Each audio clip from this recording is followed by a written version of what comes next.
Pengesahan Kitab Undang-Undang Pidana pada sidang paripurna DPR diwarnai interupsi. Menkumham Yasona Laoly meminta agar masyarakat yang tidak setuju untuk menggugat ke Mahkamah Konstitusi. Undang-undang hukum pidana dapat disetujui untuk disahkan menjadi undang-undang. DPR RI dan pemerintah akhirnya sahkan rancangan Kitab Undang-Undang Hukum Pidana jadi undang-undang dalam rapat paripurna DPR Selasa siang. Sidang paripurna ke-11 sempat diwarnai adu mulut antara anggota fraksi PKS dengan Wakil Ketua DPR RI Sufmi Dasko. Perdebatan terjadi saat anggota fraksi PKS sampaikan catatan mengenai RKUHP.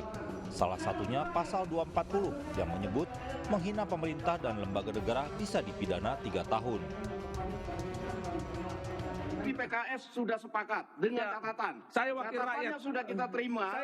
Catatannya sudah kita 3 terima. menit hak saya. Tapi disepakati oleh 3 fraksi menit PKS. hak saya bicara. Jangan Ini- kamu jadi diktator Bukan. di sini. Ini Anda. Saya akan ajukan ke MK.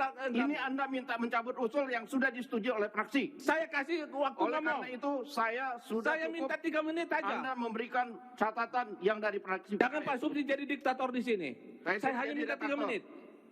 Saya kasih waktu. Kalau hari ini saya tidak kasih waktu, saya keluar dari sini. Silakan. Saya wakil rakyat.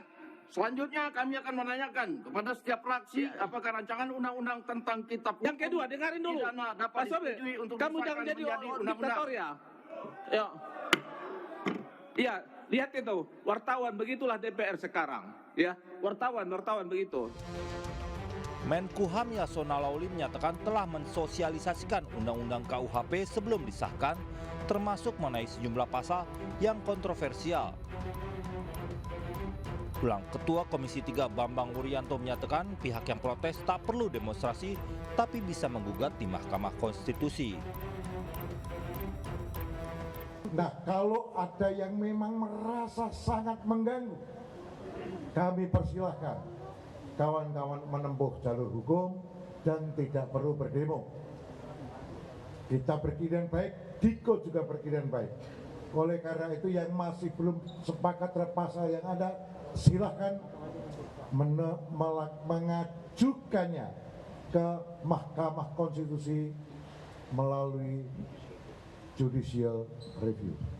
Tetapi perlu saya catat bahwa pemerintah tidak berkeinginan untuk membungkam kritik. Penyerahan harkat martabat tidak berarti kritik. Harkat martabat sesuatu yang berbeda, mohon dibaca. Dan ketentuan-ketentuan lain yang menjadi perhatian tentang lembaga negara sudah dibuat catatannya, dibuat penjelasannya. Kritik Dewan Pers sudah dibuat lagi penjelasannya untuk tidak digunakan secara sewenang-wenang oleh penegak hukum. Setelah disahkan, KUHP terbaru diserahkan ke pemerintah untuk diteken Presiden Joko Widodo dan diberi nomor untuk masuk ke lembaran negara. Dari Jakarta, tim liputan iNews melaporkan.